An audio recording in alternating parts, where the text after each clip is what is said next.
स्वागत आहे माझ्या हॅपी लाईफ विथ कोमल या यूट्यूब चॅनलवर।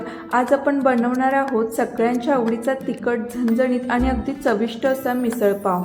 घरच्या घरी अगदी हॉटेलसारखी मिसळ कशी बनवायची तेही सोप्या पद्धतीने हे सगळे आजच्या व्हिडिओमध्ये पाहायला मिळणार आहे, तर व्हिडिओ शेवटपर्यंत नक्की बघा। चला सुरुवात करूया। तर आता एक मोठा बाउल भरून मी मोड आलेली मटकी घेतली आहे, ती स्वच्छ धुवून घेतली आहे आणि त्यानंतर त्यामध्ये एक ग्लास पाणी, चिमूटभर मीठ आणि चिमूटभर हळद घालून 10 मिनिटं शिजवून घेतले आहे।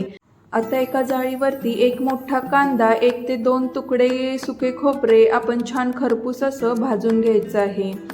आता हे सगळं थंड होईपर्यंत आपण एका कढईमध्ये 1 ते 2 चमचे तेल, आता या तेलामध्ये धणे, लवंग, मिरी, वेलची, 4 ते 5 लसणाच्या पाकळ्या आणि चवीसाठी आलं, 3 ते 4 सुके लाल मिरची, यानंतर 1 चमचा तीळ आणि जिरे। आता हे सगळं आपण छान खरपूस होईपर्यंत भाजून घ्यायचे आहे। हे भाजल्यानंतर आपण हे सगळं मिक्सरच्या भांड्यामध्ये काढून भाजलेला कांदा, भाजलेलं सुकं खोबरं आणि हे सारे मसाले आणि थोडंसं पाणी घालून हे सारं पेस्ट करून घ्यायचं आहे। आता पेस्ट खूप छान बारीक अशी आपण केली आहे। यानंतर एका कढईमध्ये 3 ते 4 चमचे तेल घ्यायचं आहे। तेल जास्त घातल्यामुळे मिसळची जी काही कट असतो तो खूप छान सुंदर येतो। आता तेल तापल्यानंतर यामध्ये चिमूटभर आपण हिंग टाकणार आहोत। हिंग टाकल्यानंतर यामध्ये अर्धा चिरलेला बारीक कांदा आपण टाकणार आहोत। यानंतर अर्धा बाउल टोमॅटो टाकणार आहोत। टोमॅटोमुळे एक छान अशी आंबट चव येते।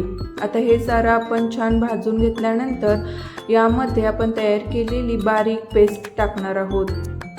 आता ही पेस्ट आणि कांदा, टोमॅटो आणि कढीपत्त्याची आपण पाणीसुद्धा घातले आहेत। हे सारं छान मिक्स केल्यानंतर यामध्ये 1 चमचा मीठ, 1 चमचा लाल तिखट आणि चिमूटभर हळद टाकून आपण पुन्हा याला छान मिक्स करून घेणार आहोत।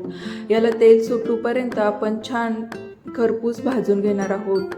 आता हे भाजल्यानंतर यामध्ये आपण शिजवलेली जी काही मटकी होती ती आपण टाकणार आहोत। आता ही मटकी आपण 90% शिजवून घेतली आहे, कारण यामध्ये टाकल्यानंतर आपण 10% पुन्हा शिजवण्यासाठी ठेवणार आहोत। आता हे सगळे मिश्रण एकत्रित एकजीव आपण करून घेणार आहे। यानंतर मिसळला छान कट येण्यासाठी आपण यामध्ये गरम पाणी घालायचे आहे आणि यानंतर आपण यामध्ये चिमूटभर साखरसुद्धा घालणार आहे। गरम पाणी आणि चिमूटभर साखर घातल्यामुळे मिसळला छान असा लालसर कट येतो।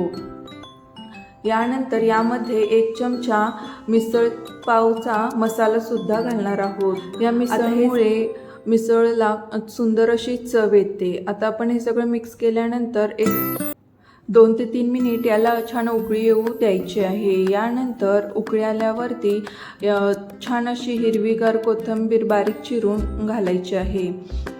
आता ही गरमागरम मिसळ बाउलमध्ये काढून वरून फरसाणा, कांदा, कोथिंबीर टाकून पावासोबत सर्व करायची आहे। आता ही मिसळ बघून तुमच्या तोंडाला पाणी सुटलं असेलच तर लगेच बनवा आणि कशी झाली ते मला कमेंटमध्ये नक्की सांगा। जर तुम्हाला ही रेसिपी आवडली असेल तर व्हिडिओला लाईक करा आणि चॅनलला सबस्क्राईब करायला विसरू नका आणि अजून अशा चविष्ट रेसिपींसाठी आमच्यासोबत राहा। धन्यवाद।